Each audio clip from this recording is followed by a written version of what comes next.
y vi volar por en medio del cielo a otro ángel que tenía el Evangelio eterno para predicarlo a los moradores de la tierra, a toda nación, tribu, lengua y pueblo.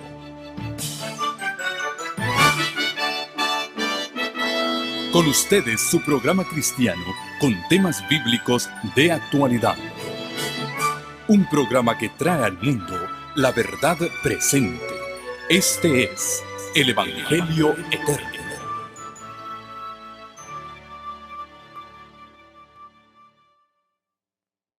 Un feliz y santo sábado para cada uno de ustedes.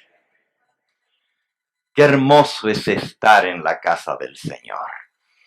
Prefiero un día, dijo el salmista, en sus atrios que 1000 fuera de ellos. Y qué hermoso es poder meditar esta semana en lo que Cristo hizo por nosotros, lo que Él sufrió en nuestro favor. Ya los hermanos Israel y la hermana Mabel cantaron: nadie pudo amarme como Cristo. Nadie me amó tanto. Y no fueron palabras, lo demostró con los hechos. Comenzamos desde el miércoles de esta semana a repasar los momentos tan cargados de emoción, de dolor y de significado en la vida de nuestro Señor Jesucristo en los últimos momentos antes de que Él entregara su espíritu. Desde las 12 del mediodía de ese viernes fatídico,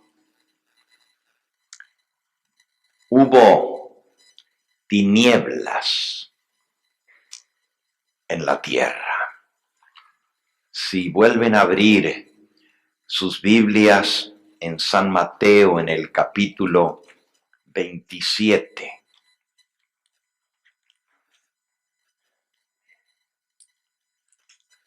dice en el versículo 45: y desde la hora sexta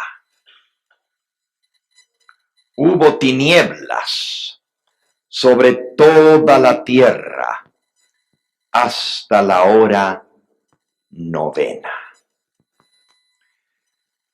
Jesús fue llevado ante el Sanedrín el jueves por la noche, es decir, el viernes por la madrugada. Una turba homicida lo arrastró por las calles a empujones y lo presentaron apresuradamente, pasada la medianoche, ante el Sanedrín, los dirigentes de la nación judía. Recibió varios juicios. Había 2 sumos sacerdotes que actuaban en el momento. Así como en el catolicismo romano actualmente hay 2 papas.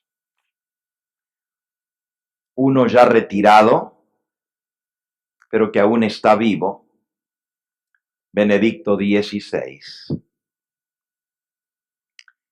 Y el papa actual, el Papa Francisco. Cuando Cristo fue enjuiciado había 2 sumos sacerdotes: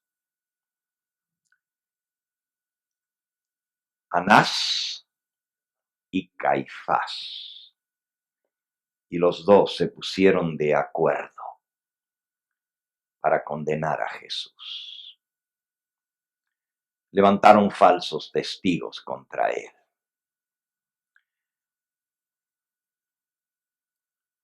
La última vez que estuve en Jerusalén, visitamos la casa del sumo sacerdote Caifás. Todavía están las ruinas. Recién se descubrió las ruinas de la casa del sumo sacerdote en 1967. En excavaciones que se hicieron en la parte norte de Jerusalén. Encontraron la inscripción con el nombre Caifás, casa de Caifás. A mí me impresionó mucho. La casa está en una pendiente. La ciudad de Jerusalén está sobre el monte Sión. Y bajando del templo, por la ladera del monte de Sión,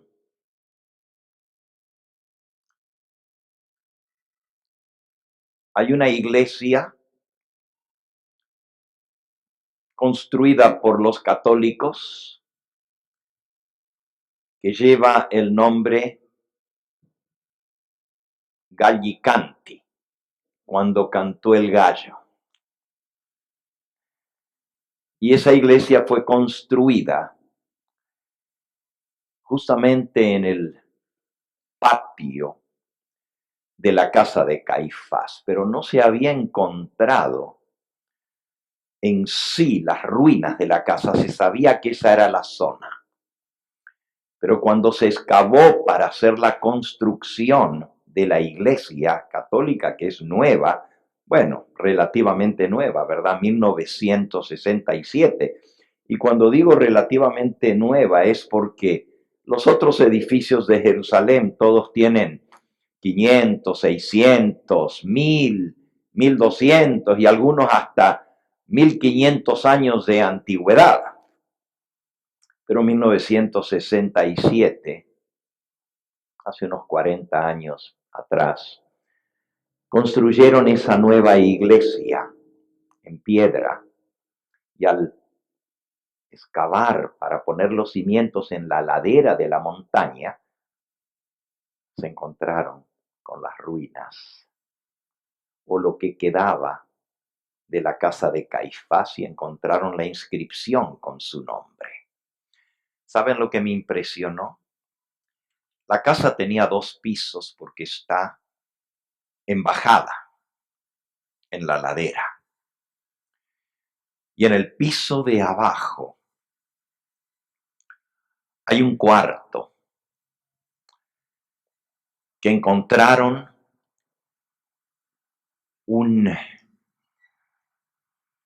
aro de hierro ya casi totalmente desbaratado, con casi 2000 años de existencia, pero el grillo estaba todavía prendido en la pared.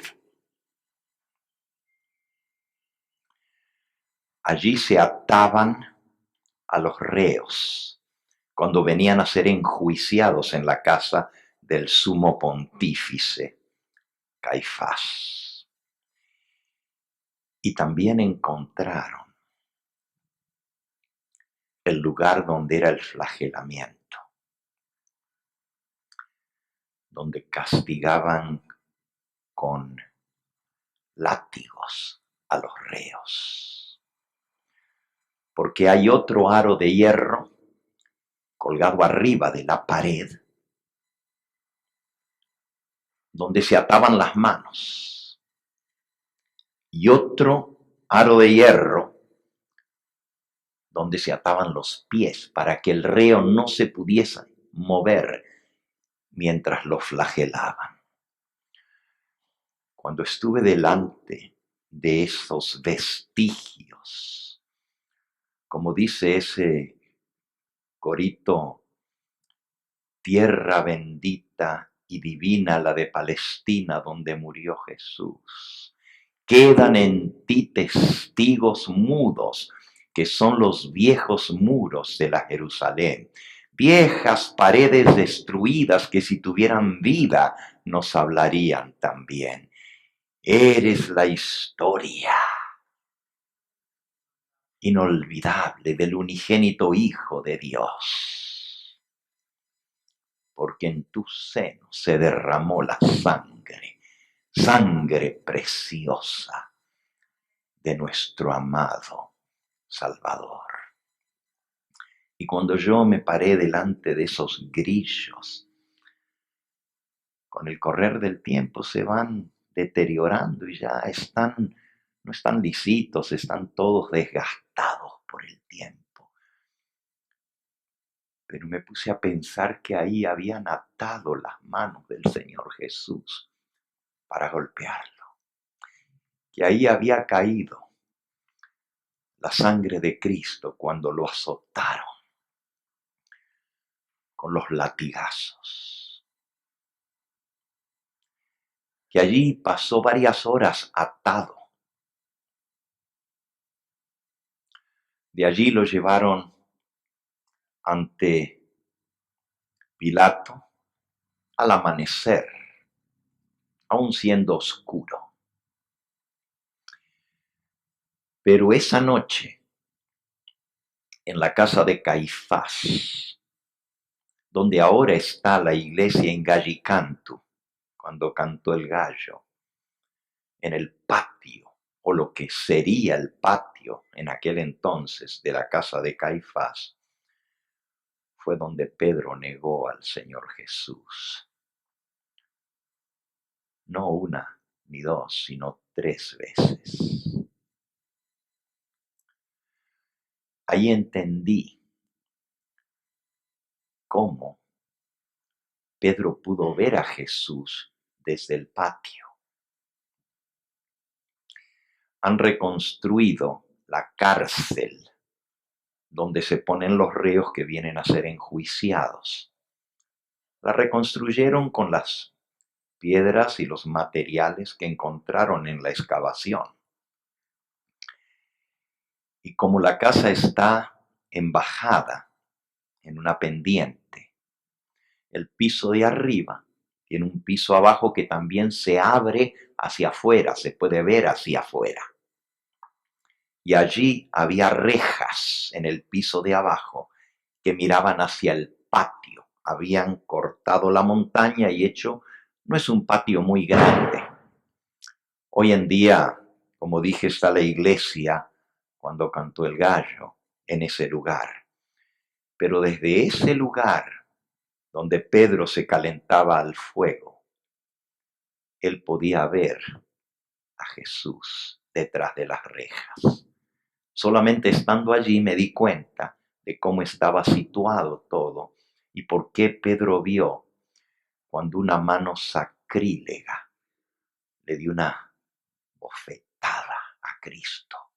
Y por qué Pedro vio cuando un soldado con su saliva sucia y maloliente le escupió el rostro y Jesús, atado de manos y de pies, ni siquiera pudo enjugarse y sacarse la saliva sucia del que le escupió en el rostro,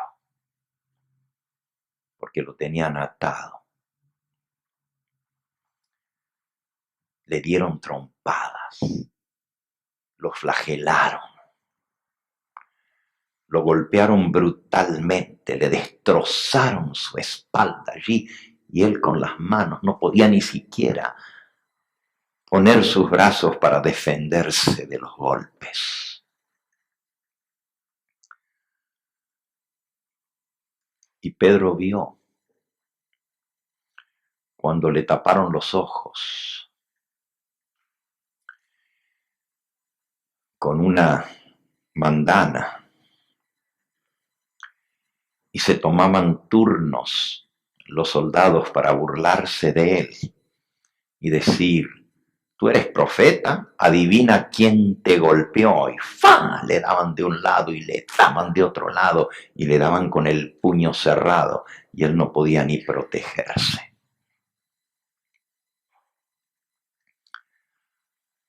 Todo esto lo vio Pedro desde el patio.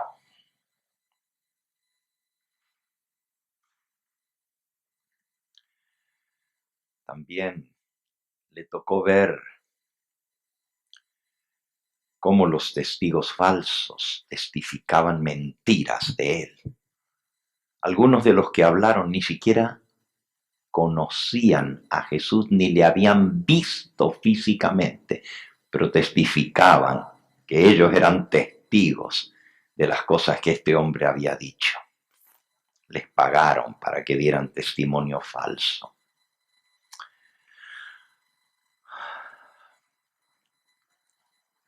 La historia cuenta cómo Pedro negó al Señor Jesús, diciendo que no lo conocía, que jamás lo había visto, que no sabía quién era. Y cuando lo acusaron y le dijeron, pero tú eres uno de ellos, te vimos con él en el huerto cuando lo prendimos, blasfemó, dijo malas palabras y dijo, jamás he visto a este hombre. Y cantó el gallo. Y luego la criada de Caifás lo reconoció y dijo, yo te conozco a ti, tú eres uno de sus discípulos. Y nuevamente Pedro negó rotundamente. Y le dijo a la criada, estás loca, no sabes lo que estás hablando. Jamás he visto a este hombre. Pero su porte lo delataba, no le quitaba los ojos a Jesús. Y en el momento en que Pedro lo negó por tercera vez,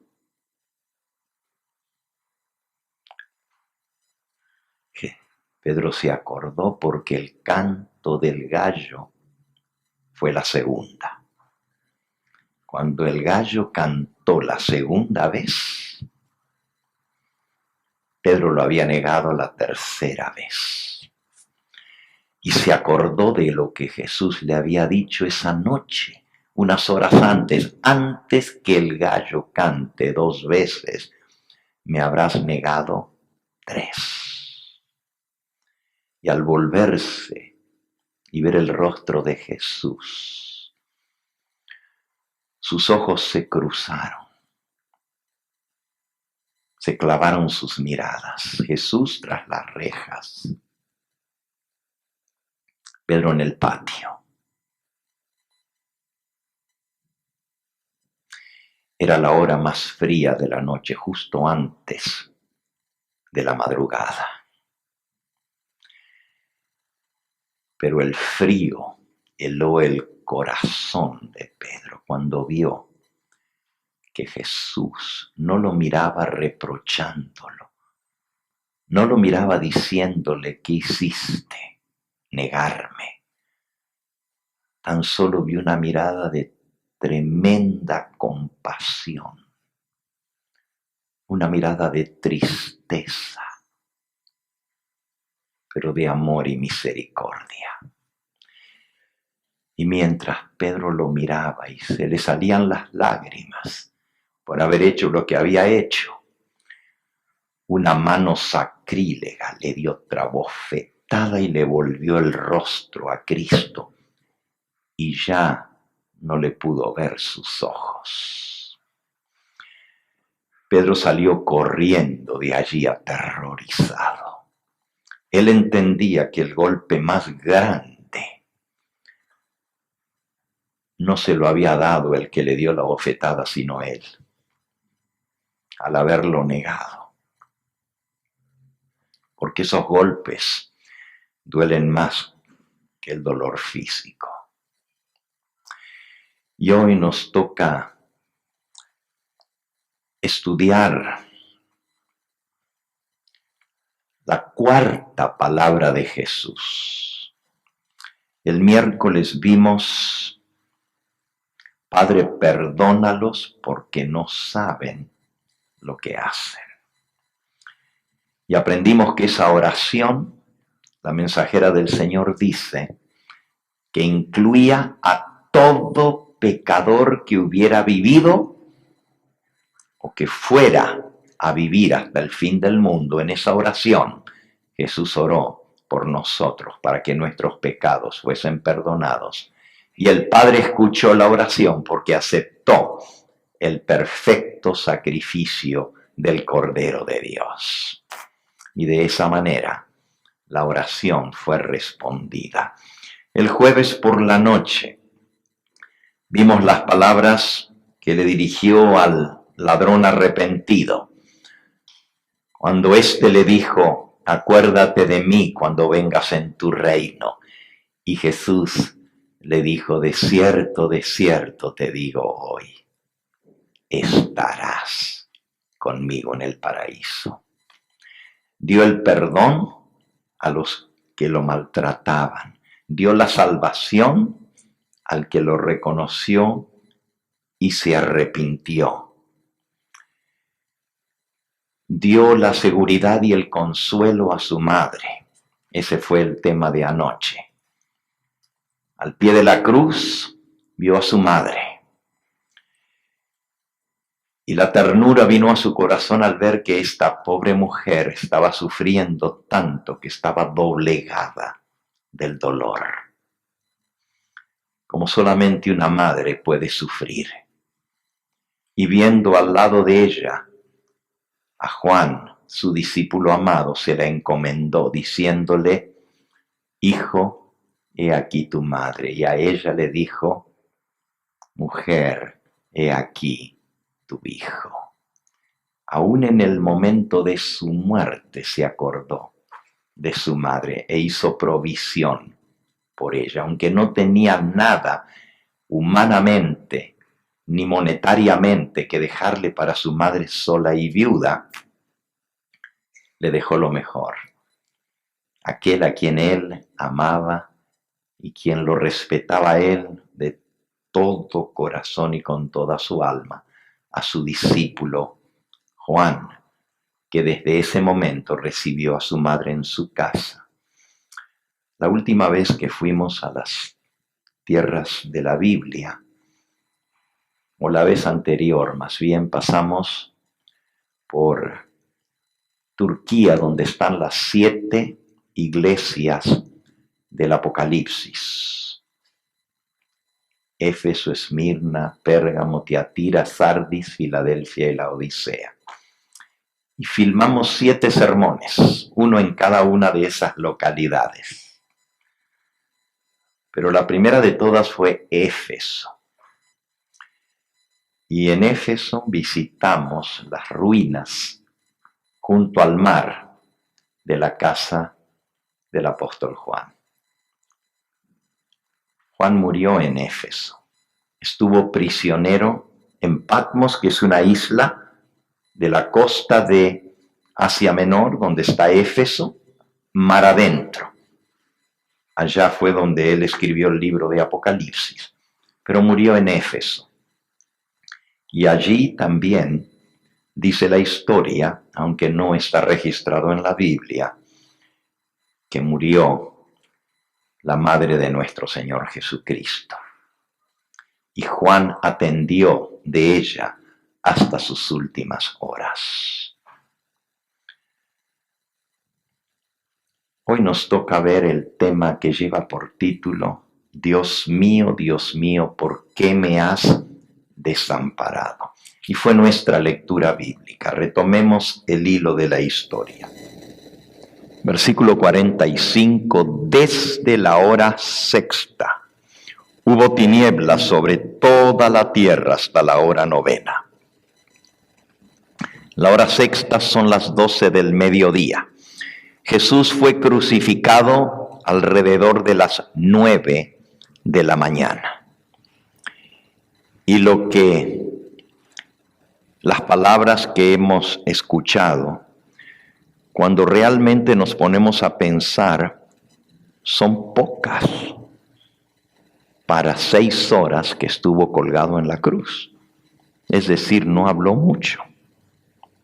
7 declaraciones, 7 veces habló.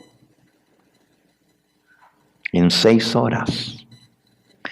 La primera vez fue cuando lo estaban clavando en la cruz, cuando le estaban flagelando o atravesando sus tiernas carnes con los horrendos clavos en sus manos y en sus pies. Allí fue donde oró: Padre, perdónalos porque no saben lo que hacen. Y luego oró al ladrón, o perdonó al ladrón, y declaró: estarás conmigo en el paraíso. La madre de Jesús, aprendimos anoche, fue retirada del lugar de la tortura porque se desmayó. Juan la llevó, la tuvo algún tiempo fuera, esperando que no viera el desenlace final de la muerte de su hijo, pero ella insistió en volver al pie de la cruz. Y allí fue donde Jesús le habló las palabras que estudiamos anoche. Dice el versículo 46, cerca de la hora 9. Aquí ya nos estamos acercando al desenlace final, porque Él murió a las 3 de la tarde, expiró, pero cerca de las 3 de la tarde, Jesús clamó a gran voz, diciendo: Elí, Elí, lama sabactani, que traducido al español, eso es arameo. Arameo. Jesús hablaba griego porque era el idioma de todo el imperio. Hablaba hebreo porque era el idioma en que leía la Biblia y era el idioma que él aprendió leyendo las Escrituras de niño. El arameo era el idioma común de la gente que habían heredado del imperio babilónico cuando estuvieron 70 años los judíos en Babilonia. Y ese idioma prevaleció entre la gente. No encontramos ejemplo de que Jesús haya hablado el idioma latino o latín, que es el que hablan los romanos, pero posiblemente también. Por eso Pilato escribió encima de su cabeza en varios idiomas, si ustedes lo pueden leer. Por ejemplo, allí mismo en el Evangelio según San Lucas, encontramos nosotros en San Lucas capítulo 27, versículo 38, había también sobre él un título escrito con letras griegas, latinas y hebreas. Eso es Lucas 23, 38. Este es el rey de los judíos. Así que lo escribió o lo mandó a escribir Pilato en 3 idiomas. En San Juan capítulo 19, dice el versículo 19, escribió también Pilato un título que puso sobre la cruz, el cual decía: Jesús Nazareno, Rey de los Judíos. Y muchos de los judíos leyeron este título porque el lugar donde Jesús fue crucificado estaba cerca de la ciudad y el título estaba escrito en hebreo, en griego y en latín. Pero a la hora de hablar Jesús, en el momento final, cuando se acercaba a su muerte, no habló ni griego, ni hebreo, ni latín. Elí, Elí, lama sabactaní, es arameo. El idioma con que se había criado como niño. Cuando llega el momento final de nuestra vida, a veces volvemos a nuestra niñez, recordamos las cosas. Y en ese momento, Jesús oró en arameo y se dirigió a su Padre Celestial. Dios mío, Dios mío. El hebreo y el arameo se parecen mucho. Es como el español y el portugués. Si usted lee hebreo, puede entender bastante del arameo. Varían algunas cositas, pero se entiende. Elí, en hebreo y en arameo, Dios se dice Él. ¿Cómo se dice Dios? Él, E-L, Él. Elí quiere decir Dios mío, o sea, mi Dios, Elí. Ab, en hebreo, A-B, Ab, quiere decir Padre. Abí quiere decir mi Padre. Él quiere decir Dios, Elí, mi Dios, o Dios mío. Lama es el arameo para decir por qué. Lama, ¿por qué? El hebreo se parece mucho, pero lama es arameo. Sabactaní significa desamparar, es el verbo sabactaní, quiere decir ¿por qué me has desamparado a mí? ¿Por qué me has dejado solo? Algunos de los que estaban allí, versículo 47, al oírlo gritar Elí, Elí, decían al oírlo, a Elías llama este.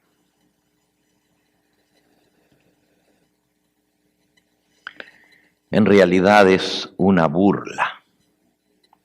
En los otros evangelios dice que se burlaban de él, diciendo, está llamando a Elías a ver si baja a ayudarlo. Elí no quiere decir Elías, pero se parece un poquito y se burlaron. Está llamando a Elías. Y decían al instante corriendo, dice versículo 48, y al instante corriendo uno de ellos tomó una esponja y la empapó en vinagre y poniéndola en una caña le dio a beber. Esta tarde vamos a estudiar el tema Tengo sed. Tengo sed. Y vamos a aprender que Jesús, a pesar de que se estaba muriendo y la sed lo agobiaba porque había perdido mucha sangre y no había bebido, lo último que él bebió fue la copa la noche anterior cuando instituyó la Santa Cena. Fue lo último que él tocó. No le dieron agua ni nada a beber en horas y luego perdió mucha sangre. Ese es el tema de esta tarde. Pero vamos a descubrir que él no bebió el vinagre y vamos a ver por qué no lo bebió. Dice, pero los otros, versículo 49, decían, deja, veamos si viene Elías a librarlo. Ahí está la burla. No le den nada, ya está delirando, está llamando a Elías, decían. Pero era en son de burla, porque entendieron muy bien que él estaba diciendo, mi Dios, ¿por qué me has desamparado? Hoy vamos a ver qué fue lo que le llevó a Cristo a clamar de esta manera. Por cierto, estas palabras que Jesús repitió están registradas, como ya vimos una de las noches anteriores, en el Salmo 22. El Salmo 22 es un salmo mesiánico, es decir, habla acerca del Mesías y fue escrito por el rey David 1000 años antes de que Jesús naciera. 1000 años antes.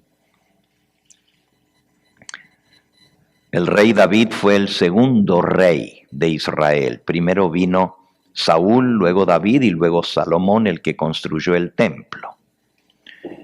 Y David vivió exactamente 1000 años antes del nacimiento de Cristo. Versículo 1 del Salmo 22, Dios mío, ¿por qué me has desamparado?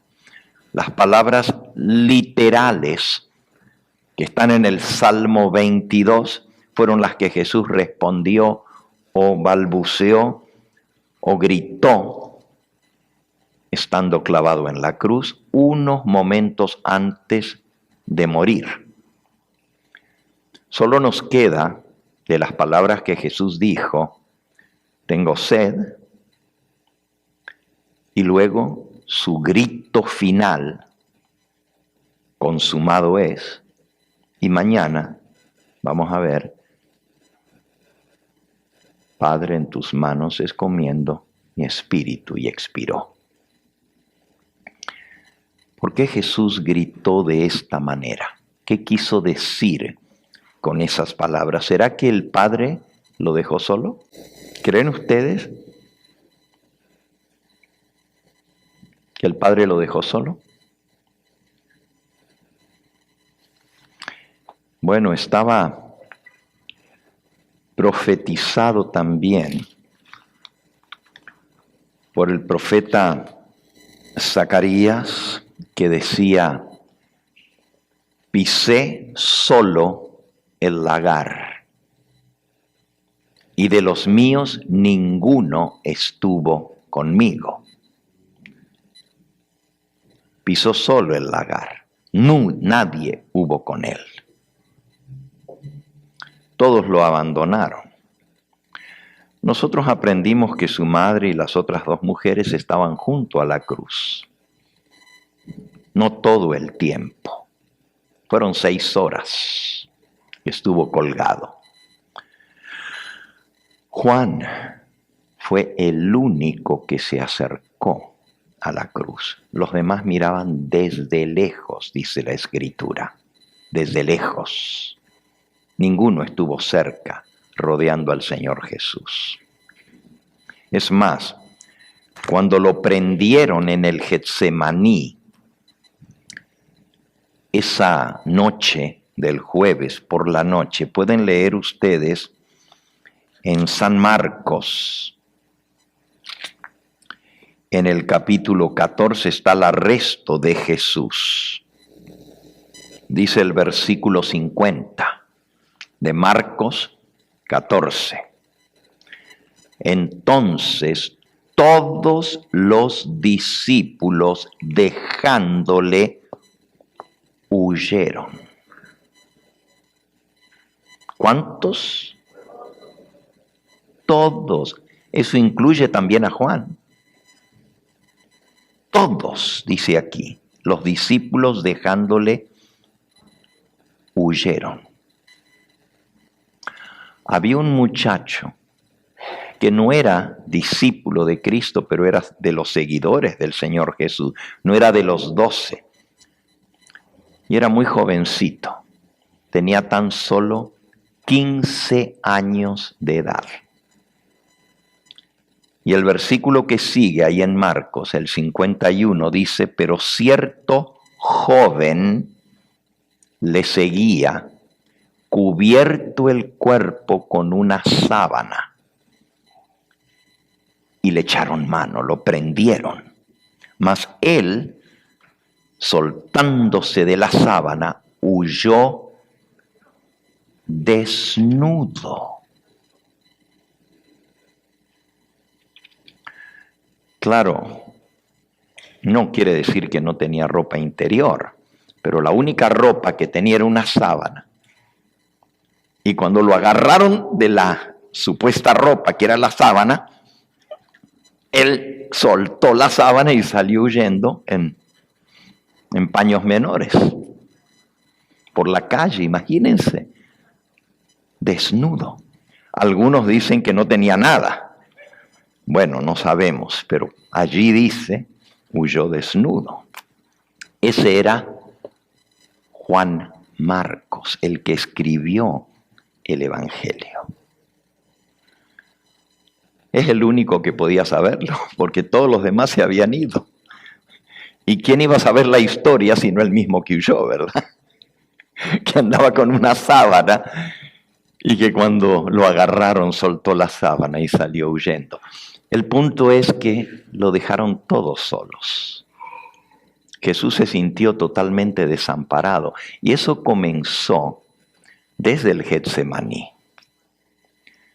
Cuando él fue a orar a un tiro de piedra y dejó a Pedro, Santiago y a Juan a que orasen con él, volvió y los encontró durmiendo y les dijo, ¿no pudisteis ni siquiera orar conmigo aunque sea 1 hora?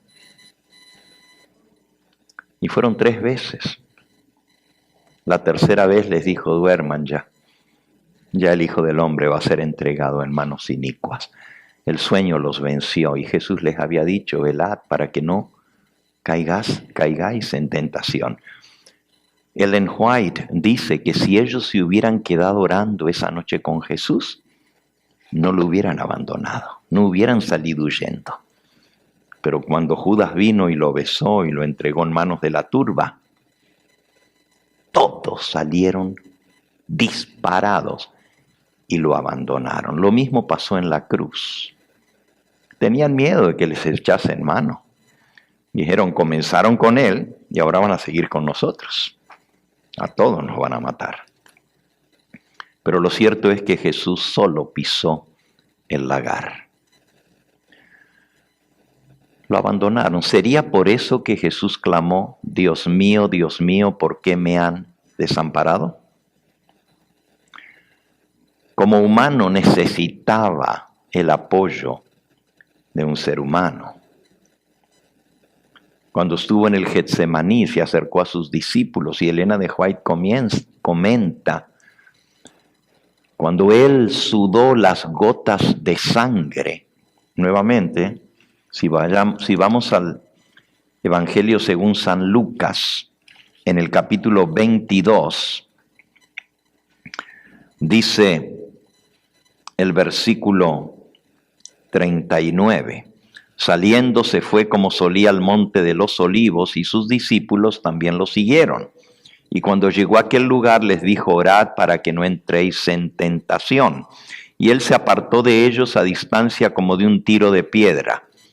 Y puesto de rodillas oró, diciendo, Padre, si quieres pasa de mí esta copa, pero no se haga mi voluntad, sino la tuya. Y se le apareció un ángel del cielo para fortalecerle. Y estando en agonía, oraba más intensamente, y era su sudor como grandes gotas de sangre que caían hasta la tierra. Y cuando se levantó de la oración, vino a sus discípulos y los halló durmiendo a causa de la tristeza, y les dijo, ¿por qué dormís? Levantaos y orad para que no entréis en tentación. El que escribió el Evangelio de Lucas era médico. Se le llama el médico amado. Lucas. Era médico de medicina. No fue uno de los 12 tampoco. Solamente Mateo y Juan eran de los 12, de los 4 evangelios. Marcos y Lucas escribieron la historia, pero no eran de los 12. Sin embargo, Lucas estuvo muy cercano al Señor Jesús mucho tiempo. Y cuando él investiga, porque si se fijan al principio del Evangelio de Lucas, él estuvo investigando para escribir la biografía de Cristo, la historia. Dice el versículo 1 del capítulo 1, puesto que ya muchos han tratado de poner en orden la historia de las cosas que entre nosotros han sido ciertísimas, tal como lo enseñaron los que desde el principio lo vieron con sus ojos y fueron ministros de la palabra, me ha parecido también a mí, después de haber investigado con diligencia todas las cosas desde su origen, escribírtelas por orden, oh excelentísimo Teófilo, para que conozcas bien la verdad de las cosas en las cuales has sido instruido. Él escribe esto a un amigo suyo, gentil, llamado Teófilo, y él investigó, indagó con paciencia y muy diligentemente, dice aquí, para escribir las cosas en orden. Pero cuando él escribe esta historia del Getsemaní, por cierto, el Evangelio de Lucas tiene un vocabulario totalmente distinto al de Mateo, al de Marcos y al de Juan. Juan, el vocabulario es sencillo, es muy sentido, porque él era el discípulo que amaba al Señor Jesús. Es muy especial el Evangelio de Juan, pero cuando estudiamos griego en la universidad, los que nos toca estudiar para aprender el idioma en que se escribió el Nuevo Testamento, lo primero que nos ponen a leer es el Evangelio de Juan. Es porque es el griego más fácil, es el más sencillo, es el que no está complicado. Mateo es un griego con hebraísmos. Eso quiere decir que al que lo escribió sabía más el hebreo que el mismo griego. Y se le deja, así como si ustedes escriben en inglés, que no es su idioma, van a formar las frases, los párrafos y las palabras a la manera como piensan en español y lo traducen al inglés. El Evangelio de Mateo no es el más puro en cuanto a la manera de escribir para leerlo, porque tiene muchos hebraísmos. Hebraísmos, repito, tiene mezcla en el pensamiento con el hebreo y está traducido, por así decirlo, el que lo escribió al hebreo. El Evangelio de Marcos es el más sencillo en el relato, es escueto, es bien clarito en su expresión y también es un idioma bastante sencillo. Se cree que Juan Marcos, que fue el compañero del ministerio y de los viajes del apóstol Pablo, recibió la información para escribir el Evangelio de Marcos directamente, dije de Pablo, pero es Pedro, ¿ok? recibió la información de Pedro. La mayoría de los eruditos dicen que Marcos escribió lo que Pedro le dictó o le contó, porque Pedro estuvo con Jesús todo el tiempo y hay muchos detalles que solamente Pedro sabía y están incluidos en el Evangelio de Marcos. Pero Lucas es el Evangelio más complicado para leer. No complicado por el tema que trata, porque es muy similar a los otros, la vida de Jesús, pero el vocabulario que usa. Se muestra que es una persona muy instruida, que tenía palabras muy rebuscadas, muy sofisticadas. Es decir, era una persona que tenía estudio, universidad. Y en este versículo del Getsemaní, él dice, y estando en agonía, versículo 44, oraba más intensamente, y era su sudor como grandes gotas de sangre que caían hasta la tierra. Lucas, que es médico, escoge una palabra médica de la terminología médica para describir lo que estaba pasando en el Getsemaní. Y es muy específica la palabra. No aparece muchas veces en la Biblia, pero aquí aparece, estando en agonía. Cuando un médico dice que una persona está agonizando, ¿qué quiere decir? Que se está muriendo. Y nosotros lo usamos de la misma manera. Ya está agonizando, dicen. Es decir, está en sus últimas. Pero esto pasó en el Getsemaní, no en la cruz. Es decir, Jesús ya se estaba muriendo en el Getsemaní. Y usted dice, pero ¿cómo puede ser si todavía no lo habían golpeado, todavía no lo habían flagelado, todavía no le habían puesto la corona de espinas, todavía no le habían hecho cargar la cruz, todavía no lo habían atravesado sus manos ni sus pies, ni lo habían colgado? ¿Cómo en el Getsemaní estaba agonizando? Eso es lo que quiero que entendamos, para poder entender lo que quiere decir Elí, Elí, lama sabactaní, las palabras que él dijo. En el libro El deseado de todas las gentes, Ellen White comenta el Getsemaní.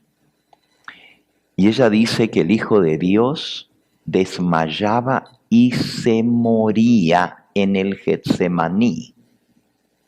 Y está de acuerdo con lo que dice Lucas. ¿Por qué? El deseado de todas las gentes dice que le fueron colocados sobre Cristo los pecados de toda la humanidad. Cuando salió del aposento alto esa noche después de celebrar la Santa Cena y pasar algunas horas con sus discípulos, fueron las últimas horas de paz de Jesús. Él sabía lo que venía. Y trató de preparar a sus discípulos para lo que venía, pero no logró porque ellos no querían ni siquiera pensar en que Jesús fuera a morir. Hasta les dijo todo lo que iba a pasar: el que meta conmigo la mano en mi plato, ese es el que me va a negar. También le dijo, herirán al pastor y huirán todas las ovejas, abandonarán al pastor, etc. Todo eso se los dijo esa noche. Pero más le habló de la promesa del Espíritu Santo, que no los iba a dejar solos. Y sin embargo, él se sintió solo. ¿Será que hasta el Espíritu Santo se retiró de él? Ellen White explica que al colocar los pecados de toda la humanidad sobre él, el Hijo de Dios sabía lo terrible que era la aversión que tiene Dios para lo que es el pecado. El libro de Habacuc dice que Dios es muy puro de ojos para poder ver el pecado, no lo soporta. Hebreos capítulo 1 y versículo 10 dice que Dios aborrece la iniquidad. Da vuelta su rostro para no ver. Y en el momento en que Cristo pendía de la cruz, pero desde el Getsemaní comenzó, cuando los pecados le fueron puestos encima, el Padre retiró su rostro de él. Esto es muy difícil de comprender, cómo el Padre que había estado con Jesús toda su vida y nunca lo había abandonado. El mismo Señor Jesús declaró estas palabras un poco antes de ese momento en San Juan, donde Él dice: el Padre nunca me ha dejado solo. El Padre siempre está conmigo, porque yo he hecho siempre lo que a Él le agrada. Y si el Padre nunca lo abandonó antes, ¿por qué Él dijo: Dios mío, ¿por qué me has abandonado? Déjenme leerles tan solo unos parrafitos de lo que pasó en el Getsemaní y de lo que pasó en la cruz. Comencemos con el Getsemaní y después vamos a ir a la cruz.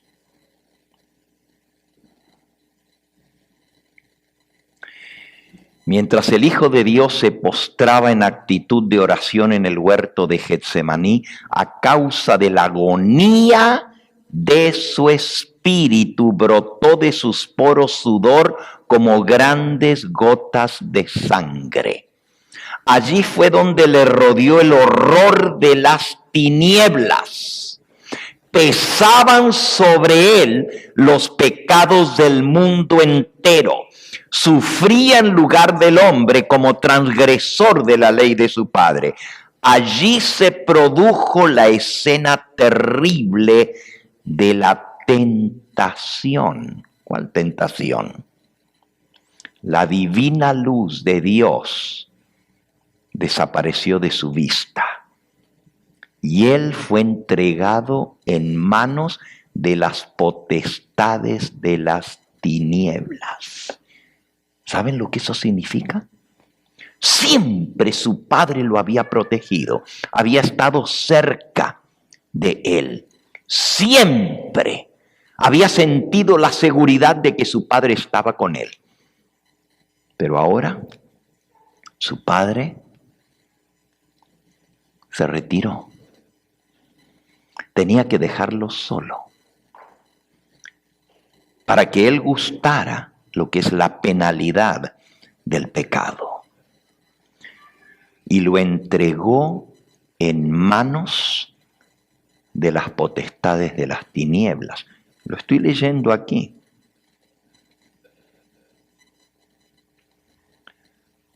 En su angustia mental, cayó postrado sobre las frías piedras en el Getsemaní.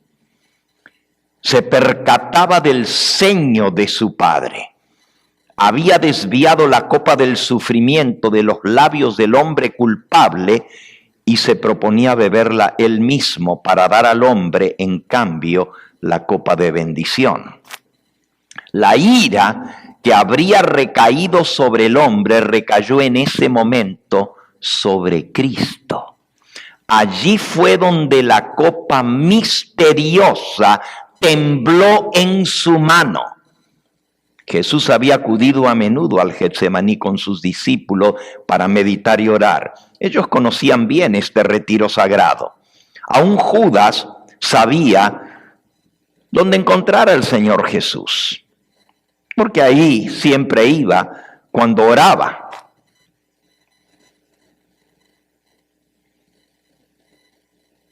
Nunca antes, sin embargo, había visitado Jesús este lugar con un corazón tan apesadumbrado. Lo que rehuía el Hijo de Dios no era el sufrimiento corporal ni la muerte.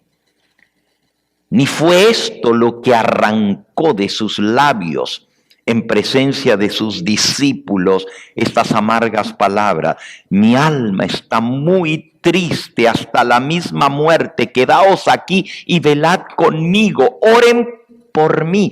Siempre Jesús había orado por los demás y ahora les estaba pidiendo que oren por él.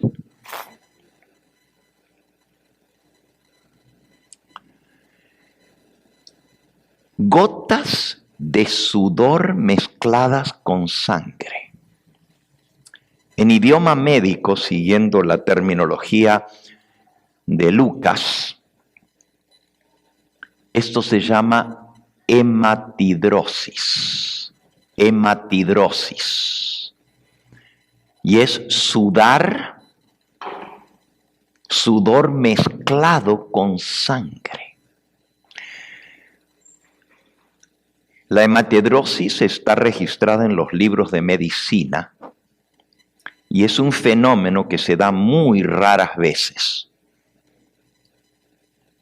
Cuando una persona está pasando por una angustia terrible, la presión de su angustia hace que sus capilares, las venitas delgaditas que tenemos cerca de la piel, por la tensión y la angustia, se rompan, se exploten. Y el sudor se mezcla con la sangre y por eso se llama sudar sangre. No es solo sangre, es sudor con sangre. Los libros médicos dicen que esto sucede minutos antes de que una persona expire, antes de morir. Es tan grande que ya se le están reventando las venitas y los poros comienzan a sangrar. Normalmente todas las personas que sufren de hematidrosis mueren en los próximos 10 minutos. Y Jesús estaba muriendo en el Getsemaní. Ya estaba sudando sangre. Por eso Lucas dice que agonizaba. Y también dice que Dios mandó un ángel del cielo para fortalecerlo. La mensajera del Señor dice: podemos apreciar apenas, débilmente, la angustia inenarrable que sintió el amado Hijo de Dios en el Getsemaní, al comprender que se había separado de Dios al llevar el pecado del hombre. Él fue hecho pecado por la especie caída. La sensación de que se apartaba de él el amor de su Padre arrancó de su alma angustiada esas dolorosas palabras: mi alma está muy triste hasta la muerte.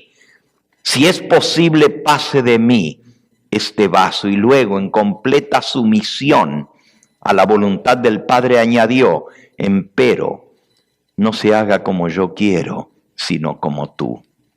Y escuchen lo que dice ahora: el divino Hijo de Dios desmayaba y se moría tirado sobre la tierra en el Getsemaní. El Padre envió un mensajero del cielo, de su misma presencia, para que fortaleciera físicamente al divino doliente. No fue para consolarlo, fue para fortalecer su naturaleza física. Porque si no, se hubiera muerto. Si ya estaba sangrando sangre. Ya estaba sudando sangre. Si Dios no manda ese ángel y le fortalece su naturaleza física, Jesús hubiera muerto de un ataque al corazón, de la tremenda presión de cargar el pecado de toda la humanidad. Él murió por nuestros pecados y eso fue lo que le causó la muerte finalmente. Pero en el Getsemaní ya estaba agonizando. En lugar de ayudar a su hijo y animarlo, el ángel fortaleció su naturaleza humana, física, para que soportara. Es decir, no vino el ángel a tomar la copa que él tenía que beber y a quitarla de la mano. Al contrario, vino a fortalecerlo para que tomara hasta la última gota. Cualquier otra persona en un momento así no soporta. Un ser humano no aguanta tanta presión y simplemente se desmaya o se muere de un ataque. Y si el ángel no fortalece físicamente a Jesús, Cristo se hubiera muerto en el Getsemaní. Déjenme ponerlo de una manera que lo entendamos. Nosotros hablamos de la atrocidad de la cruz, hablamos del flagelamiento, hablamos de la corona de espinas, hablamos de cómo le atravesaron sus muñecas con clavos gruesos y terribles, de cómo le hicieron destrozar los nervios de su mano y de sus pies. Hablamos de cómo su espalda, toda hecha trizas por los latigazos, luego, para poder respirar, rozaba la tosca cruz y se le clavaban las astillas. Hablamos de su sed, cómo no le dieron a beber y estaba perdiendo sangre, estaba desesperado. Hablamos de todo lo que él pasó, no solo el dolor físico, sino también de todo lo que le hicieron, de escuchar cómo decían mentiras de él, de cómo se levantaban testigos falsos, de cómo se burlaban de él. ¿Saben lo que es soportar todo eso? Las bofetadas, las burlas, lo desnudaron delante de todos y le tiraron un manto grana para burlarse de él. Y se postraban delante de él los soldados y decían: salve, rey de los judíos. Le pusieron una corona de espinas, como si fuera rey, pero con espinas. Y también dice la escritura que uno de los soldados le dio una caña, como si fuera un cetro. Y entonces se postraban y decían: salve, rey de los judíos. Y se burlaban con el manto de grana como si fuera un rey, con la corona pero de espinas y con el cetro. Y uno de los soldados le sacó el cetro, la caña, de las manos a Jesús y con la misma caña le comenzó a dar en la cabeza para que se le clavaran las espinas. Y se le incrustaron en su sien, que chorreaba profusamente de las heridas de las espinas. La sangre se le metía en los ojos porque no se podía enjugar. Pero todo eso, hermanos, es una mínima parte del sufrimiento que Cristo pasó. No podemos entender nosotros esto. Para ponérselo en lenguaje sencillo, si en lugar de estar crucificado Cristo y atravesadas sus manos y sus pies, hubiera estado sentado en un, y perdonen que diga esto, no es falta de respeto a mi Señor, si hubiera estado acostado en un sillón acolchonado y con almohadas alrededor, de todos modos se hubiera muerto. Si no le hubieran dado un solo golpe, se hubiera muerto, porque ya se estaba muriendo en el Getsemaní. Esto para que entendamos qué fue lo que lo llevó a gritar: Dios mío, ¿por qué me has desamparado? Si los mortales, sigo leyendo, hubiesen podido ver el pesar y asombro de la hueste angélica al contemplar en silencio cómo el Padre separaba sus rayos de luz, su amor y su gloria del amado Hijo de su seno, comprenderían mejor cuán ofensivo es el pecado a la vista de Dios. La espada de la justicia iba a ser desenvainada contra su amado Hijo. Por un beso fue entregado en manos de sus enemigos y llevado apresuradamente al tribunal terreno, donde había de ser ridiculizado y condenado a muerte por mortales pecaminosos. Allí el glorioso Hijo de Dios fue herido por nuestras rebeliones y molido por nuestros pecados. Soportó insultos, burlas, ignominiosos abusos, hasta que fue desfigurado de los hombres su parecer y su hermosura más que de los hijos de los hombres. ¿Quién puede comprender un amor tan grande manifestado aquí? La hueste angélica contempló con admiración y pesar aquel que había sido la majestad del cielo y que había llevado la corona de gloria. Ahora, soportando la corona de espinas, víctima sangrante de una ira, de la turba enfurecida, inflamada de insana locura por la ira de Satanás. Contemplemos al paciente dolorido. Las espinas coronan su sien. Su sangre fluye de las venas laceradas. Y todo esto por causa del pecado del hombre. Nada podría haber inducido a Cristo a dejar su honor y majestad celestiales y venir a un mundo pecaminoso para ser olvidado, despreciado y rechazado por aquellos a quienes había venido a salvar y finalmente para sufrir en la cruz, sino el amor eterno y redentor. Y esto siempre va a ser un misterio. Ese amor va a ser el estudio de los redimidos por toda la eternidad. Admiraos, oh cielos, asómbrate, oh tierra, he aquí el opresor y el oprimido. Una vasta multitud rodea al Salvador del mundo. Las burlas y los escarnios se mezclan con maldiciones y blasfemias. Se burlan de su humilde nacimiento y de lo dudoso de quien fuera su padre.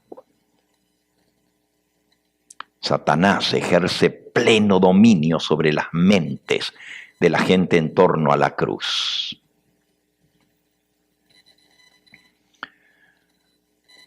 Los entristecidos discípulos se quedaron lejos de la cruz. Lo vieron clavado en la cruz, colgado entre cielo y tierra. Sus corazones rebosaban de angustia al ver a su amado maestro sufriendo como un criminal. Fue contado con los pecadores, decía Isaías 700 años antes de su nacimiento. Angustiado él y afligido, no abrió su boca. Como cordero fue llevado al matadero, como oveja delante de sus trasquiladores. Enmudeció y no abrió su boca. Cerca de la cruz, los ciegos, fanáticos e infieles sacerdotes y ancianos le escarnecían y se burlaban de él, diciendo: tú, el que derribas el templo en 3 días y lo reedificas, sálvate a ti mismo. Si eres el Hijo de Dios, desciende ahora de la cruz. De esta manera también los principales sacerdotes, burlándose con los escribas y los fariseos y ancianos, decían: a otro salvó y a sí mismo no se puede salvar. Médico, cúrate a ti mismo. Si es Rey de Israel, que descienda ahora de la cruz y creeremos en él. ¿Qué no dice que confía en Dios? ¿A dónde está Dios ahora que no lo ayuda? Porque él dijo, soy hijo de Dios. ¿Qué pasó? ¿Por qué no lo socorre? Jesús no contestó ni una sola palabra a todo esto. Todo el cielo contemplaba la escena con profundo interés. El glorioso Redentor del mundo perdido sufría la penalidad que merecía el transgresor a la ley de su Padre, que había cometido el hombre. El pecado lo tenía que cargar él. ¿Ustedes se recuerdan lo que Jesús le dijo a Nicodemo? Juan 3:14. Juan 3:14.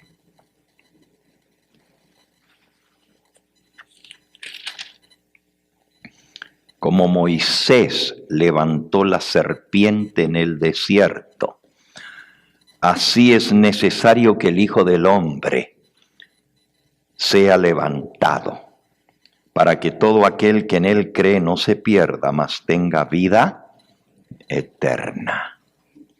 Como Moisés levantó la serpiente en el desierto, cuando Jesús estaba levantado en la cruz.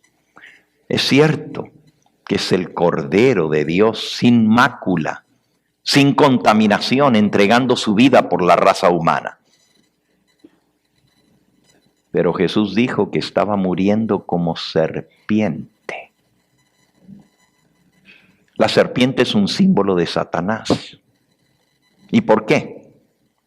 ¿Por qué se utilizó la serpiente, tanto la serpiente de bronce en el desierto, como el símbolo que Jesús ahora utiliza y se lo aplica a sí mismo para representar la muerte de Cristo?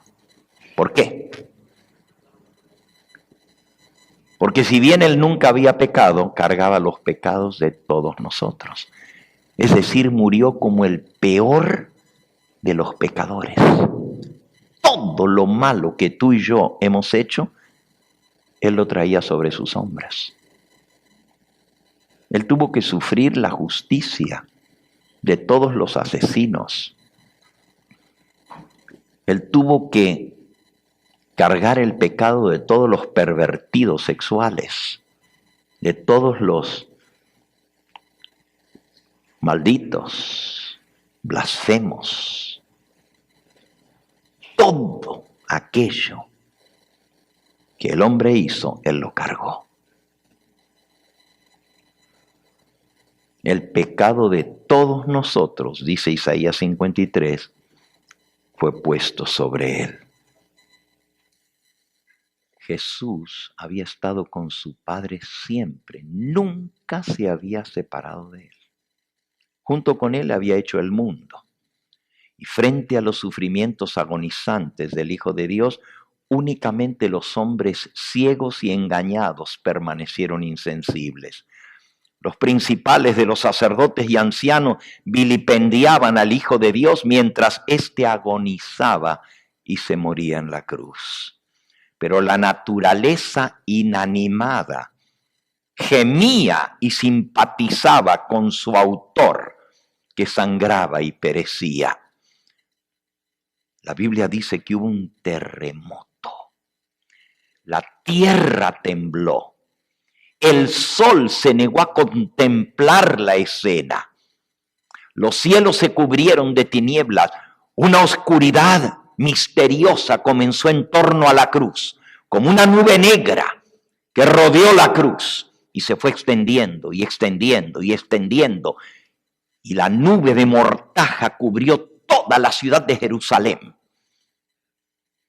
Después de que Jesús dijo, en tus manos encomiendo mi espíritu, y murió, la gente tuvo que volver a tientas a sus hogares de la oscuridad tan tremenda que había. El sol se negó a contemplar la escena. Los cielos se cubrieron de tinieblas. Los ángeles presenciaron la escena del sufrimiento hasta que no pudieron mirarla más. Y apartaron sus rostros del horrendo espectáculo. Cristo se moría en medio de la desesperación. Ni su Padre, ni su presencia, ni sus discípulos, ni los mismos ángeles del cielo estaban cerca de él.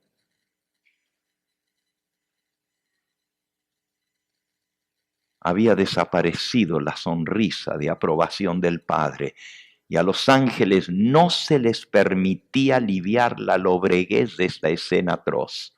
Solo podían contemplar con asombro a su amado general, la majestad del cielo que sufría la penalidad que merecía la transgresión del hombre. Escuchen ahora, esta parte se titula En el abismo. Aún las dudas asaltaron al moribundo Hijo de Dios. No podía ver a través de los portales de la tumba. Ninguna esperanza resplandeciente le presentaba su salida del sepulcro como vencedor, ni la aceptación de su sacrificio por parte de su Padre. Hay personas que dicen, bueno, él había dicho, voy a resucitar, al tercer día resucitaré. Él lo sabía, solo tenía que aguantar un poquito más, de todos modos iba a resucitar. Los que piensan así no entienden lo que pasó en la cruz del Calvario. El Hijo de Dios sintió hasta lo sumo el peso del pecado del mundo en todo su espanto. El desagrado de su Padre por el pecado y la penalidad de éste, la muerte, era todo lo que podía vislumbrar a través de las pavorosas tinieblas. Se sintió tentado a temer que el pecado fuese tan ofensivo para los ojos de Dios que no pudiese reconciliarse con su Hijo. ¿Saben lo que es eso? Voy a quedar separado para siempre de mi Padre. La fiera tentación de que su propio Padre lo había abandonado para siempre le arrancó ese clamor angustioso en la cruz. Elí, Elí, Dios mío, ¿también tú me has dejado solo? ¿Tú me has desamparado? Cristo experimentó mucho de lo que los pecadores sentirán cuando las copas de la ira de Dios sean derramadas sobre ellos. La negra desesperación envolverá como una mortaja sus almas culpables y comprenderán en todo su sentido la pecaminosidad del pecado. Eso es lo que Jesús sintió en la cruz. Eso es lo que le hizo clamar, ¿por qué me has desamparado?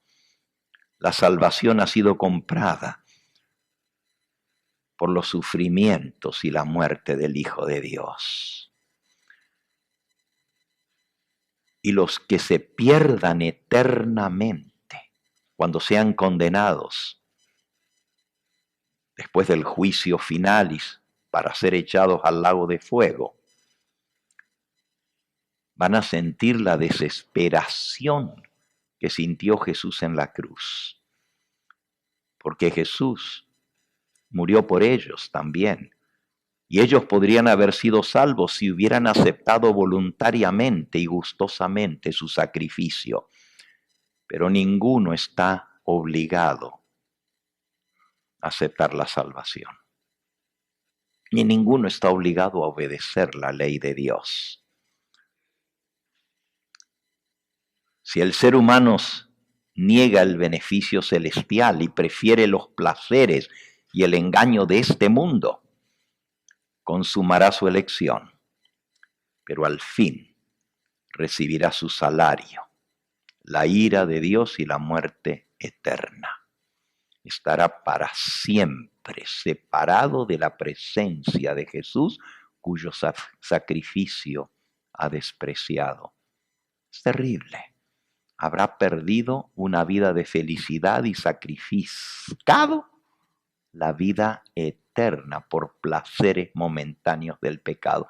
¿Qué precio tan grande para pagar al rechazar a Cristo? Perder la vida eterna. Y Jesús lo hizo para salvarnos a nosotros. La fe y la esperanza temblaron en medio de la agonía mortal de Cristo, porque Dios ya no le aseguró su aprobación y aceptación, como hasta entonces se lo había dicho. A lo largo de toda su vida, Jesús confiaba porque su Padre aprobaba lo que él estaba haciendo. Cuando fue bautizado en el río Jordán, se escuchó la voz del cielo que decía: este es mi Hijo amado, en quien mi alma se complace.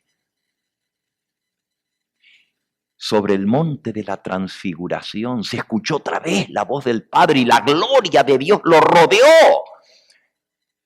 Y el Padre declaró: este es mi Hijo amado, a él oíd. Un poquito antes de su muerte, tan solo el día anterior a ese jueves final, otra vez vino una voz como el trueno. Lo pueden leer en San Juan en el capítulo 12. Jesús dijo, versículo 27, mi alma está muy turbada. ¿Y qué diré? Padre, sálvame de esta hora, si para esta hora yo he llegado a este mundo. Padre, glorifica tu nombre. Y entonces vino una voz del cielo: lo he glorificado y lo glorificaré otra vez. En el bautismo glorificó, en el monte de la transfiguración glorificó, y esta es la tercera vez. Lo he glorificado y lo glorificaré otra vez. Y la multitud que estaba allí y había oído la voz decía que había sido un trueno. Otros decían: un ángel le ha hablado. Jesús respondió y dijo: no ha venido esta voz por causa mía, sino por causa de vosotros.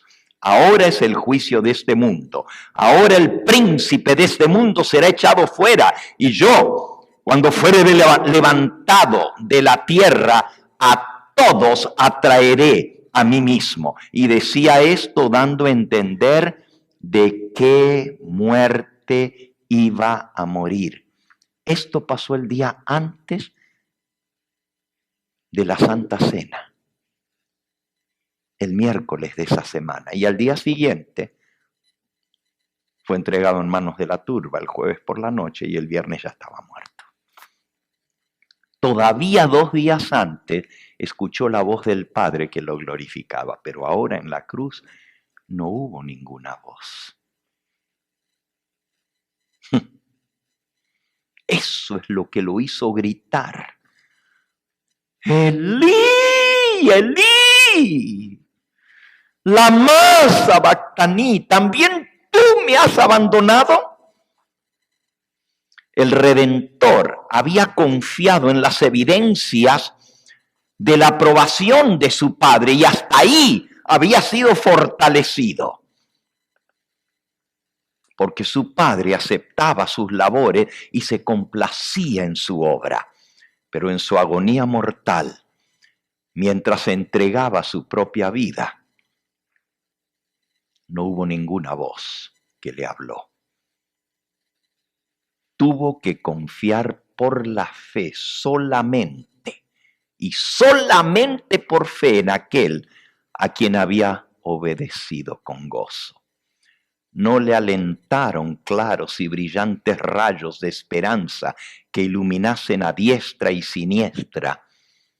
Todo lo envolvía una lobreguez opresiva.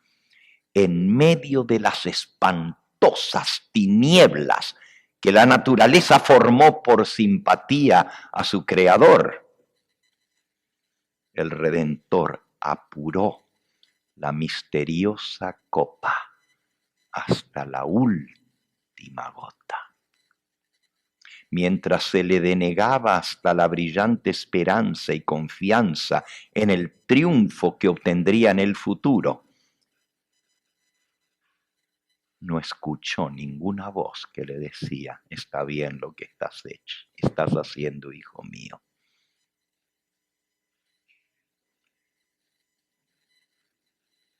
Agonizó en desesperación.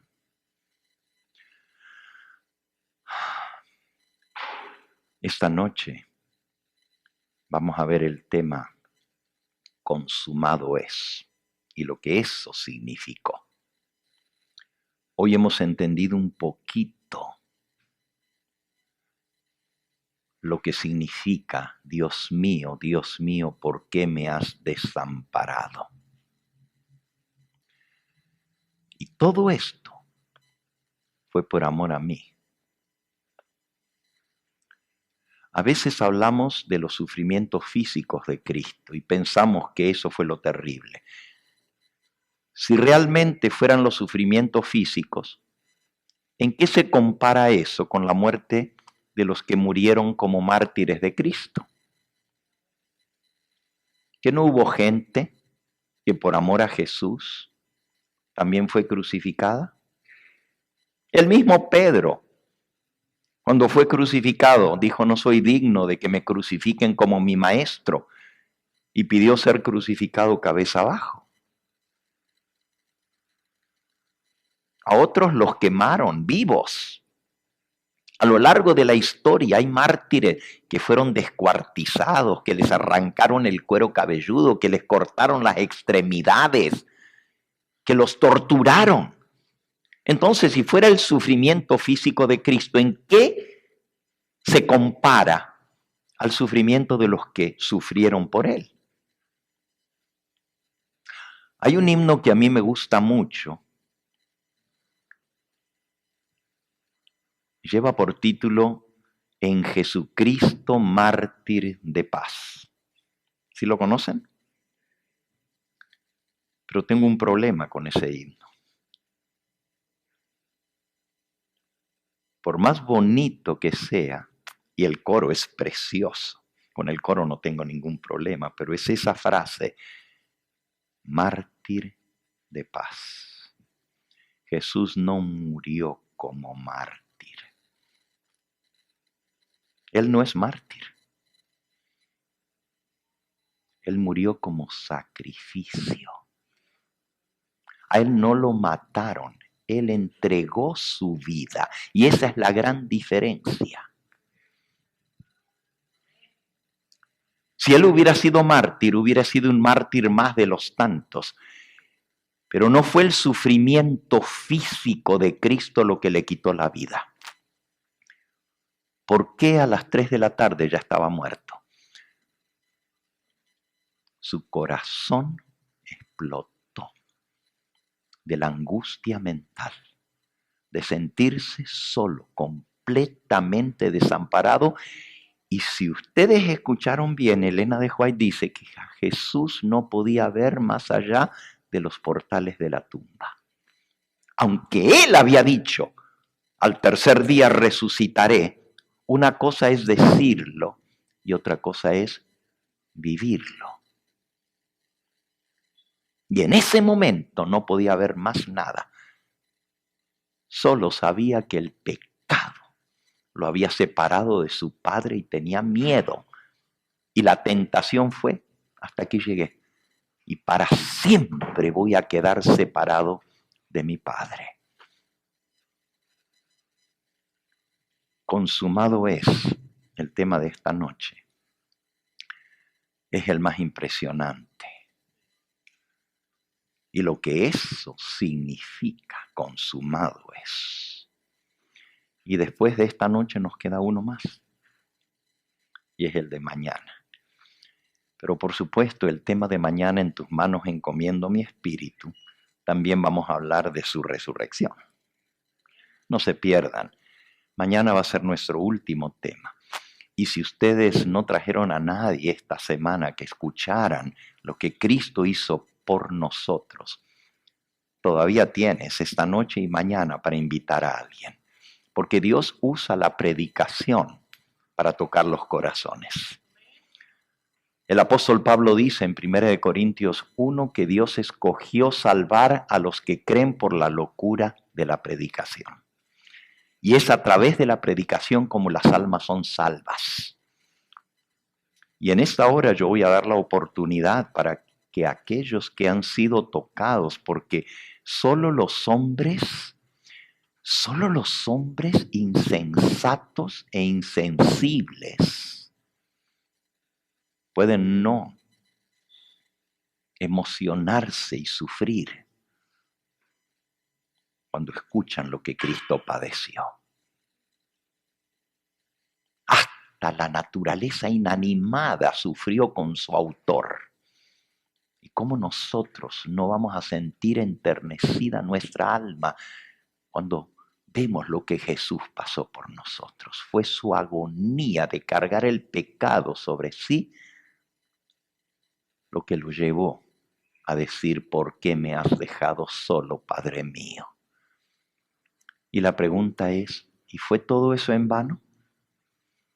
El profeta Isaías dijo: verá el fruto de la aflicción de su alma. No dice verá el fruto del sufrimiento físico, verá el fruto de la aflicción de su alma que lo llevó a morir y quedará satisfecho. Lo único que puede satisfacer el corazón de Cristo y su alma es ver que su sacrificio no fue en vano. Es ver que tú y yo lo aceptemos. Que no murió porque sí, que no fue solo un mártir, sino que fue el Salvador del mundo. Pero para que Él sea el Salvador, tú y yo tenemos que aceptarlo. No hay otra manera. Por más que Él murió para salvarnos, si tú no aceptas esa salvación, de nada valió. Y yo te invito a que esta noche y mañana traigas a esas almas duras que nunca han querido aceptar al Señor. Di: hazme el favor, acompáñame aunque sea un día a la iglesia y deja que el Espíritu Santo haga la obra en su corazón. Pero la Biblia dice que la fe viene por el ¿qué?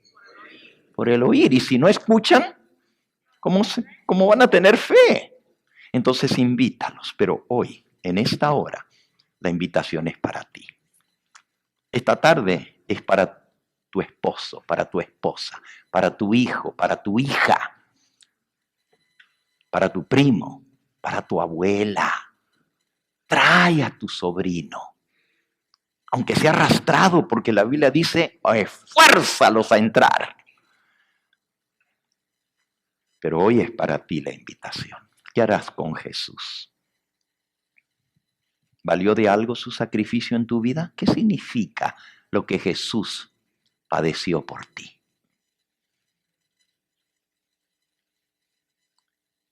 Si tú lo rechazas, el que pierde eres tú, pero haces doler el corazón de Jesús. Y ya sufrió bastante por salvarte. No le hagamos sufrir una vez más. Yo quiero invitarte en el nombre del Señor Jesús a que aceptes ese sacrificio hoy. No lo postergues. Dios te trajo hoy aquí para tomar una decisión a favor de aceptar a Jesús como tu Salvador. Y no me digas: sí, yo sé que Él murió por los pecados del mundo entero. Eso lo sabe todo el mundo. Pero no todo el mundo acepta a Jesús como su Salvador. El que tomó tu lugar, el que pagó el precio de tu salvación, el que saldó tu cuenta.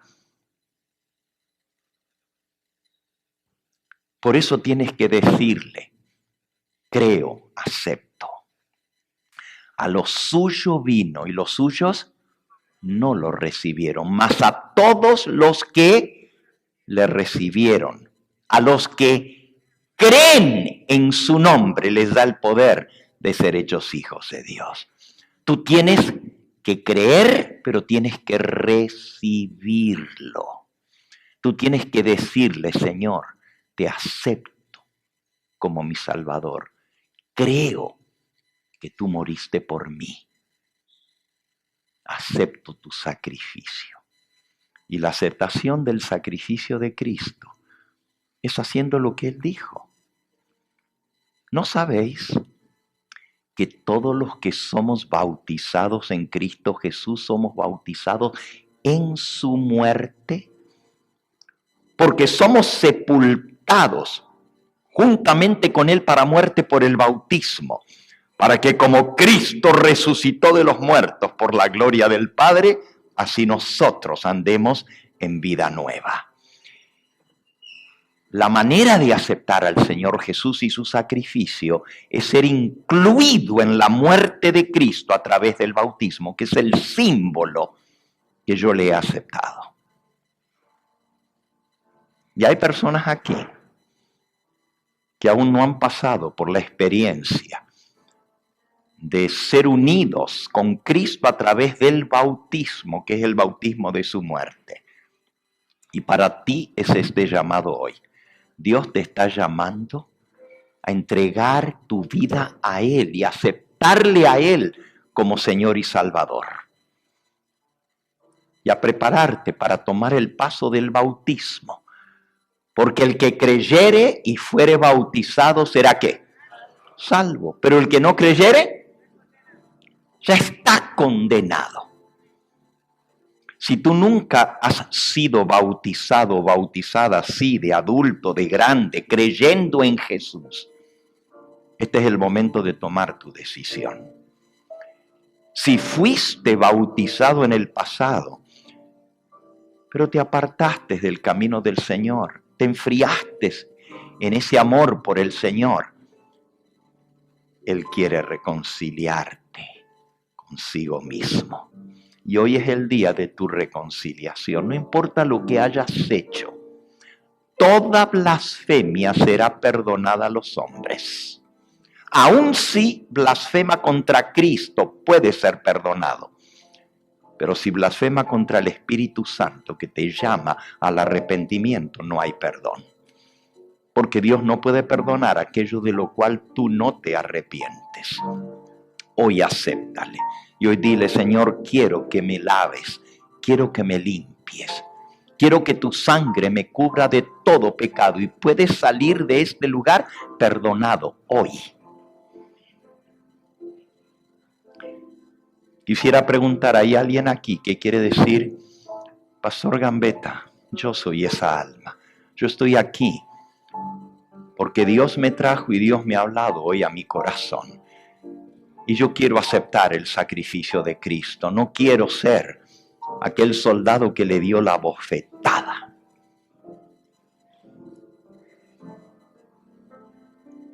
Porque la bofetada más grande fue la negación de Pedro. En ese momento. No fue ni la trompada que él recibió. Fue saber que lo había rechazado su propio discípulo y decía no conocerlo. Una vez un hombre soñó. Y soñó la pasión de Cristo. Y cuando vio cómo el soldado lo abofeteaba, su corazón se dolió y quería defender al Señor.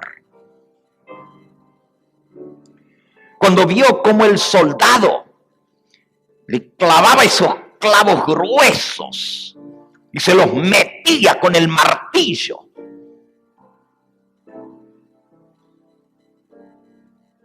se sintió desesperado y quería sacar esos clavos de las manos de Cristo. Y en el sueño lo agarró al soldado que le estaba dando al clavo, se lo movía así para hacerle doler más las manos del Señor Jesús. Y lo agarró en el sueño de los hombros y lo sacudió y le dijo, basta, no le hagas eso a mi Señor. Y el soldado se dio vuelta. Y para sorpresa de él, la cara del soldado era la de él. Y cuando en el sueño vio al que le dio la bofetada y se volvió, era la cara de él. Se despertó del sueño espantado y entendió que él era el que hacía sufrir al Señor por rechazarlo. Es tu oportunidad de no decirle que no al Señor Jesús. Es tu oportunidad de hoy entregarte a Él. y de decirle: acepto tu sacrificio, Señor.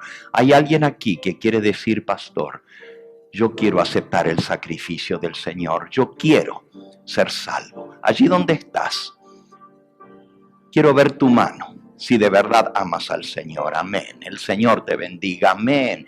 Dios te bendiga a ti y a ti. Y a ti, y a ti, y a ti, y a ti, y a ti. Alabado sea el nombre de Cristo. Hay alguien más que aún no ha tomado ese paso de ser unido con Cristo y incluido en su muerte para que Él cubra tus pecados a través del bautismo. Porque el que creyere y fuere bautizado será salvo. Hay alguien más que aún no ha sido bautizado. Yo quiero orar por ti en esta hora. Levanta tu mano allí en el lugar donde estás. Amén. El Señor te bendiga. Amén. El Señor te bendiga a ti. ¿Alguien más? ¿Una persona más que quiera aceptar al Señor Jesús? Él te llama. Quizás hay alguien aquí que fue bautizado, pero necesita volver al Señor porque se ha enfriado y se ha apartado de Cristo. Tienes el valor de decir: pastor, yo soy esa ovejita que una vez estuve en el redil. Yo estuve en los caminos del Señor, pero me aparté. Yo quiero reconciliarme. ¿Tienes el valor? No dejes que tu orgullo o tu pena te dejen fuera del perdón que Jesús hoy te ofrece. ¿Hay alguien aquí que quiere decir: yo soy esa ovejita, pastor, yo quiero volver al redil? Amén. El Señor te bendiga. Alabado sea su nombre. ¿Alguien más? Levanta tu mano allá. El Señor te bendiga a ti también. Bendito sea el nombre de Cristo. ¿Algún otro que quiere volver al pie de la cruz y aferrarse de la salvación que Jesús te ofrece? Y Él te dice: te digo hoy, si me aceptas hoy, estarás conmigo en el paraíso. ¿Hay alguien más? Quizás hay alguien aquí que Dios lo trajo, viene de otra iglesia. Pero lo que ha aprendido, no solo esta semana, sino escuchando el canal, viendo cómo Dios te está hablando en el corazón y te está mostrando el camino, te dice: esta es mi casa. Aquí es donde quiero que tú estés. ¿Hay alguien aquí que quiere decir: pastor, yo soy esa alma? Yo sé que Dios me está llamando para unirme con este pueblo que guarda los mandamientos de Dios y que ama al Señor Jesús. ¿Hay alguien aquí que viene de otra iglesia? Yo quiero orar por esa alma también en esta hora. ¿Quieres levantar tu mano? Amén. El Señor te bendiga, mi hermana. El Señor te bendiga. Alguien más que viene de otra iglesia, quizás ya fue bautizado o bautizada, pero Dios le está llamando y ha encontrado una verdad que antes no conocía. ¿Alguien más?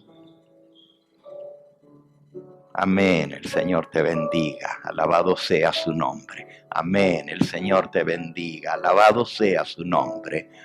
Amén, mi hermana. El Señor te bendiga. Gloria a Dios por tu decisión. Hay muchos más que me están viendo por la pantalla y el llamado es para ustedes también. El Espíritu Santo te está hablando a tu corazón y te dice: hijo mío, yo te redimí, te compré con mi sangre, mío eres tú, me perteneces, te reclamo. ¿Cuántas veces invocaste mi nombre y te socorrí? Y hoy que yo te llamo por nombre, ¿me vas a decir que no a mí que te compré? Tú eres mío, tú eres mía, me perteneces. Allí donde estás, dile al Señor: Señor, acepto tu sacrificio. Y busca una iglesia que te enseñe la verdad para bautizarte y entregar tu vida al Señor. Busca la iglesia que te quede más cerca, donde te enseñen la verdad. Y toma ese paso allí donde estás. Y si quieres venir aquí esta tarde y nos estás viendo, esta tarde va a haber bautismos aquí a las 6 de la tarde. Y te queremos invitar a que vengas a participar con nosotros. Vamos a ponernos en pie. Y vamos a cantar ese himno que dice: Salvador, a ti me rindo, obedezco solo a ti, mi guiador, mi fortaleza, todo encuentro Cristo en ti.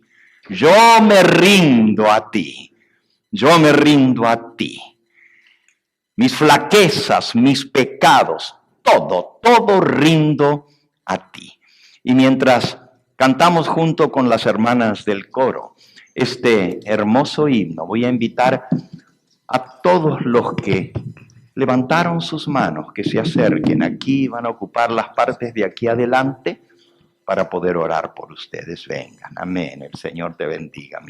La palabra de Dios dice que hay más gozo en el cielo por un pecador que se arrepiente que por 99 justos que no necesitan arrepentimiento.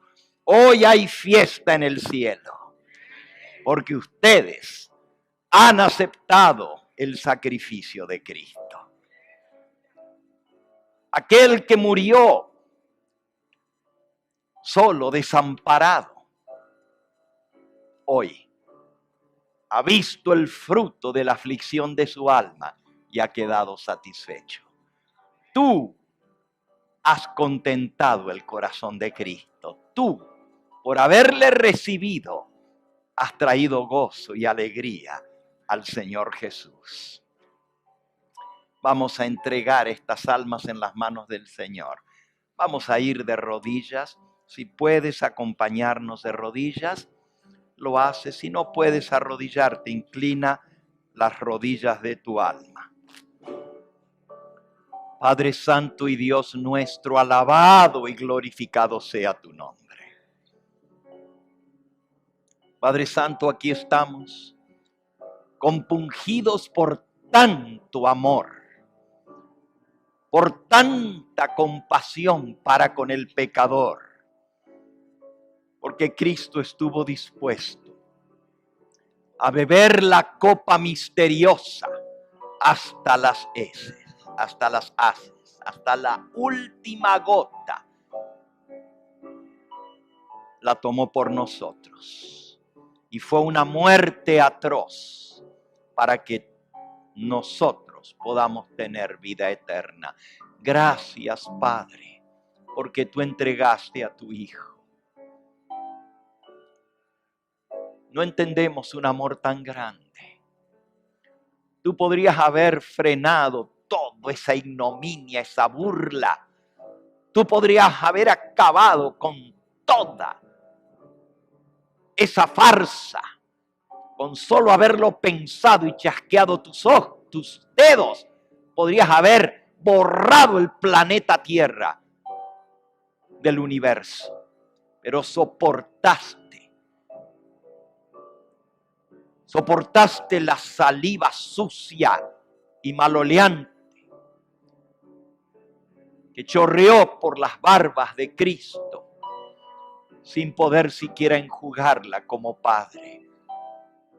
Tú sufriste con tu Hijo al no poderle decir cuánto lo amabas y cuánto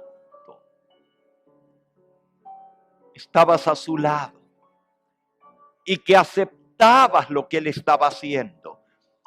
Pero tuviste que apartarte para que Él sufriera lo que yo tenía que sufrir, para que la justicia se cumpliera en tu Hijo. Gracias, Padre eterno, por entregar a tu Hijo.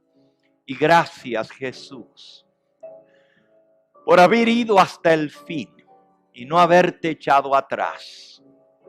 Gracias, porque por la fe te entregaste para que nosotros podamos ser salvos. Hoy te hemos dicho que aceptamos tu sacrificio. Cada uno de los que estamos aquí, que te hemos recibido, que te hemos aceptado y hemos invocado tu nombre, sabemos que somos aceptos en el amado, en Cristo Jesús.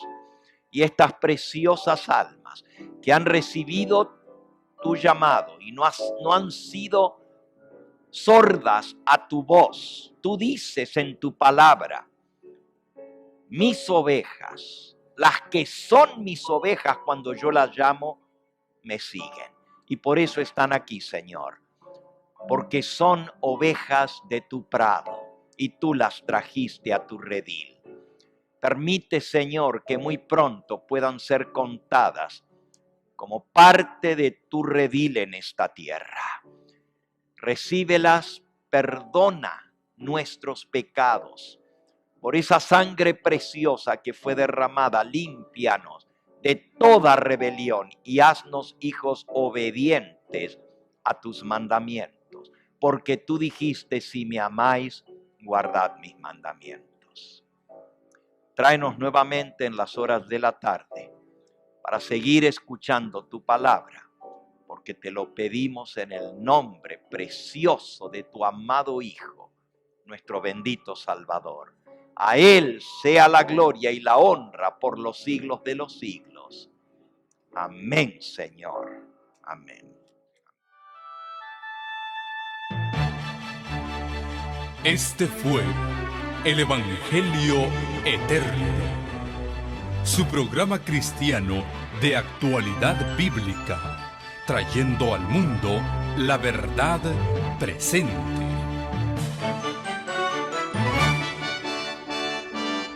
Y vi volar por en medio del cielo a otro ángel que tenía el Evangelio Eterno, para predicarlo a los moradores de la tierra, a toda nación, tribu, lengua y pueblo.